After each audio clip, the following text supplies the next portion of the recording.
শেষ পর্যন্ত তোতা আর আসমানের বিয়েটা মেনে নিচ্ছে উদ্দালক।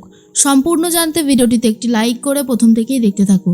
গল্পের শুরুতেই দেখা যায় যে কোজাগরি চিন্তা করতে থাকে তোতাকে নিয়ে, আর এদিকে তোতা তার হবু শাশুড়ি মাকে ইমপ্রেস করার চেষ্টা করছে। আসমানের সৎমা বলতে থাকে, এই শোনো, আমাকে না এত তেল দেওয়ার কোনো প্রয়োজন নেই, মনে রেখো কথাটা। তোতা তখন বলে, কেন আন্টি? আরে বাবা, তুমি তো আমার শাশুড়ি মা বলে কথা, তোমাকে তেল দেবো না তো আর কাকেই বা তেল দেবো? তুমি যে কি বলো না, তোমার কথাবার্তা আমি বুঝতে পারছি না। আসমান তখন বলে, আচ্ছা মা, তুমি যেমন আমার সাথে ব্যবহার করো তেমনটা তুমি তোতার সাথে কেমন, কেন এরকমটা করছো? তোমার কি তোতাকে একদমই ভালো লাগে না? ও কি করেছে? তুলি তখন বলে, একদমই তাই, আমাকে যদি ভালো লাগতে পারে তাহলে তোমার তোতাকে ভালো লাগে না কেন? তোতাও তো তোমার এক মেয়ের মতোই, তাই না? এরপরে আসমানের সৎমা তখন বলে, এই শোনো শোনো, তোমরা না আমাকে জ্ঞান দিতে এসো না, আমার যা ইচ্ছা আমি তাই করব। অনেক কিছু বলে ফেলেছো, আমার কিন্তু একদমই ভালো লাগছে না। আর ঠিক তখন আসমানের বাবা বলে, শোনো, তোমাকে একটা কথা বলি, সবাইকে নিয়ে চলার পথটা না অনেক ভালো। তুমি সবসময় যদি ভাবো একা একা পথ চলবে, কিন্তু পারবে না। সবাইকে নিয়ে একসাথে হই হুল্লোড় করতে খুব মজা লাগে, জানো তো? তুমি আমার কথাটা শোনো, তাহলে বুঝতে পারবে। কিন্তু কোনো কথাই শুনতে চাইছে না আসমানের সৎমা। আর তখনই তোতা বলে, আন্টি, আমাকে নিয়ে তোমার খুব সমস্যা, তাই না? চিন্তা করো না, তোমার যা ইচ্ছে বলবে আমি আমি সবটা করে দেওয়ার চেষ্টা করব। আমি তো কোনোদিনও কিছু করিনি, মানিয়ে নেওয়ার চেষ্টা করো, আমাকে শিখিয়ে দেবে, আমি সবটা করে দেব। কিন্তু তুমি আমাকে একটু শিখিয়ে পড়িয়ে নিও।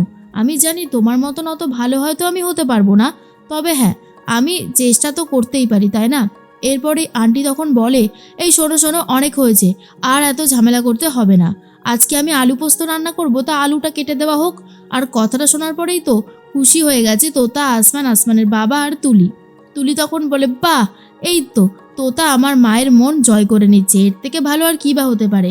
এরপরেই আসমানের মা তখন বলে, হয়েছে হয়েছে, এই শোনো, আর না বেশি তেল দিও না, আমার কিন্তু একদম তেল দেওয়া পছন্দ না, তুমি জানো নিশ্চয়ই। আর অন্যদিকে দেখা যায় ঠিক সেই মুহূর্তেই একটা কথা বারবার করেই তোতা ভাবে, এই সংসারটা আমার, আর এই সংসারে সব কিছু গুছিয়ে নেওয়ার দায়িত্ব শুধুমাত্র আমারই।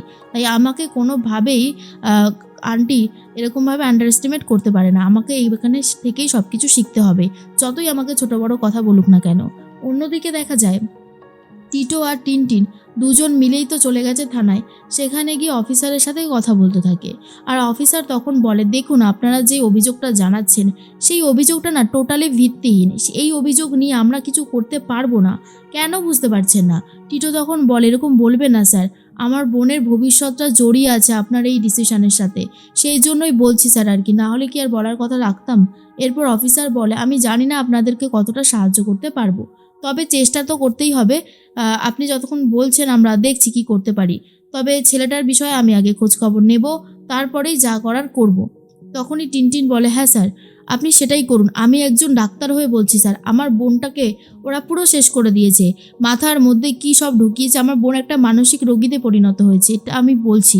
তখনই অফিসার বলে, ঠিক আছে ঠিক আছে, আর বেশি বলতে হবে না, আমি দেখছি, বললাম তো দেখছি কি করতে পারবো আর কি পারবো না।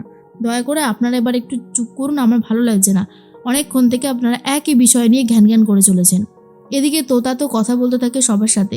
আসমানের বাবা বলে, যাক, তাহলে এই দিকটা তো সব ঠিক হয়ে গেল, এইবারে বিয়ের আয়োজনটা বড় করে ফেলতে হবে, হাতে আর সময় বেশি বাকি নেই। তখনই আসমান বলে, বাবা, কি দরকার বলো, আমি তোমাকে বারবার করে বারণ করছি, তুমি আমার কোনো কথাই দেখছি শুনতে চাইছো না, এটা কিন্তু একদমই ঠিক হচ্ছে না, আমি এই বলে দিলাম। তখনই তোতাও সেই একই কথা বলে, আর বলে, একদমই তাই, আমি বলছিলাম কি আঙ্কেল, আসমান যেটা বলছে সেটাই হোক, আমাদের রেজিস্ট্রি কোর্টে বিয়েটা হয়ে যাক, আর এসব অনুষ্ঠান না হয় পরে দেখা যাবে। তখনই আসমানের বাবা বলে, না তোতা মা, পরে কি আর হয় বলো, যখনের কাজ তখন যদি না হয় তাহলে পরে হওয়াটা খুবই চাপের একটা বিষয়। আর সব থেকে বড় কথা হচ্ছে, যেখানে তুমি আছো, আমার ছেলে আছে, সেখানে একটা অনুষ্ঠান না হলে আমার ভালো লাগবে না। তুমি তো আমার মেয়ের মতোই, তাই না? আজকে তোমার বাবা যদি সব কিছু মেনে নিত তাহলে সেও তো একটা বড় অনুষ্ঠান করতো। যাই হোক, সেটা অন্য ব্যাপার, আমি নিজে যাব, তাদের সবাইকে নেমন্তন্ন করে আসবো। তোতা বলে, তাতে খুব একটা লাভ হবে একদমই না, কারণ আমি জানি আমার দাদারা, আমার বাবা, আমার ঠাম্মি কখনোই আসবে না, আসার হলে হয়তো কোকোদি আর আমার মা আসতে পারে। তখনই আসমানের বাবা বলে, আসুক না, দেখো, আমাদের কর্তব্য তো আমাদেরকে করতেই হবে, তারপর যা হবে দেখা যাবে, সমস্ত ভেবে কোনো লাভ নেই। এর মধ্যেই কোজাগরি উদ্দালক বসুর সাথে কথা বলছিল। তখনই আসমানের বাবা চলে আসে। আসমানের বাবাকে দেখেই উদ্দালক বসু বলে, আসবেন না, এর থেকে বেশি ভেতরে আসার কোনো দরকার নেই, আর তখনই আসমানের বাবা বলে, কেন বলুন তো স্যার, মানে আমি আসলে কি হবে? ঠাম্মি তখন বলে, আপনার ছেলের জন্যই তো আজকে আমার নাতনিটা বাড়ি ছেড়ে চলে গেছে। আমাদের মান সম্মান যা ছিল সব কিছু ধুলোয় মিশিয়ে দিয়েছে। আপনি কি ভাবছেন যে আপনাকে আর আপনার ছেলেকে, আপনার পুরো পরিবারকে আমরা মেনে নেব? কক্ষনো না, কোনোভাবেই কোনো প্রশ্নই আসছে না। আমরা আপনাদের পরিবারের সাথে কোনো রকমের কোনো যোগাযোগটুকুও রাখতে চাই না। আশা করি আপনি আমার কথাটা বুঝতে পেরেছেন। আর যদি বুঝতে না পারেন তাহলে সেক্ষেত্রে আমার কিছু করার নেই। তখনই আসমানের বাবা বলে, দেখুন আমি এসেছি বিয়ে নেমন্তন্ন করতে, আমার মেয়ে তোতার বিয়ে, তাই আপনারা যদি সবাই যান তাহলে আমাদের খুব ভালো লাগবে। টিনটিন তখন বলে, আপনার সাহস দেখে আমি অবাক হয়ে যাচ্ছি, যেখানে আমরা সবাই বলছি আপনি এখান থেকে চলে যান, সেখানে এইভাবে কথা বলছেন আমাদের সাথে। আপনি জানেন আমরা কি করতে পারি? তখনই আসমানের বাবা বলে, দেখো বাবা, তুমি তো আমার ছেলের মতনই, আমি তোমার সাথে আর কি কথা বলবো বলো? তুমি যেভাবে আমার সাথে কথা বলছো সেটা তো একদমই ঠিক না। টিনটিন বলে, বেশ করেছি, আপনার ছেলের জন্য আজকে আমার বোন আমাদের মুখ পুড়িয়ে চলে গেছে, আর আপনি এক্সপেক্ট করছেন আমরা আপনার সাথে ভালোভাবে কথা বলবো? সেটা কখনোই হবে না, কোনোভাবেই সম্ভব না। আশা করি কথাটা বুঝতে পেরেছেন। আর যদি বুঝতে না পারেন তাহলে আমি কিছু করতে পারবো না। এরপরই আসমানের মা তখন বলে, তোমরা কেন এরকম ব্যবহার করছো? ছি ছি ছি ছি, এই বাড়িতে তো আগে কখনো এরকম ব্যবহার করা হয়নি কারোর সাথে, তাহলে আজ কেন এরকম ব্যবহার হচ্ছে? এরপরেই উদ্দালক বসু বলে, বেশ করেছি, আমি এই লোকটাকে আর এই লোকটার ছেলেটাকে সহ্য করতে পারছি না। এরা যা করেছে আমার ক্ষতি, সেটা আমি আর কখনোই ভুলতে পারবো না।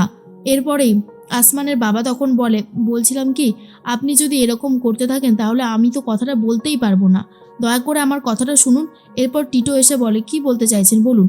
আপনার কথা আমরা শুনেছি, তবে আমরা তো যেতে পারবো না, আমার মা হয়তো যাবে, তাতে আমাদের কোনো আপত্তি নেই। টিনটিন বলে, এই এই দাদা ভাই, তুই ওর সাথে, মানে তুই ওনার সাথে এত খারাপভাবে কথা বলতে পারছিস না? এত ভালোভাবে কথা বলার কি আছে, হ্যাঁ? আর তখনই টিটো টিনটিনকে হাত ধরে টানতে টানতে সাইডে নিয়ে গিয়ে বলে, শোন টিনটিন, যা কাজ করার আমরা করে দিয়েছি, এখন যদি তুই এই রকম রিয়্যাক্ট করতে থাকিস তাহলে কিন্তু গন্ডগোল হবে। তাই বলছি, দয়া করে একটু শান্ত হয়ে কথা বল। আরে সব ঠিক হয়ে যাবে, এত ভাবছিস কেন বলতো?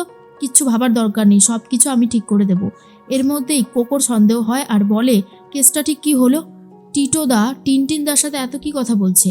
আর আজকে যেন টিটোদাকে একটু মানে শান্ত মনে হচ্ছে, যেন মনে হচ্ছে ঠান্ডা মাথার খুনি, কিন্তু আমারই বা এরকম মনে হচ্ছে কেন?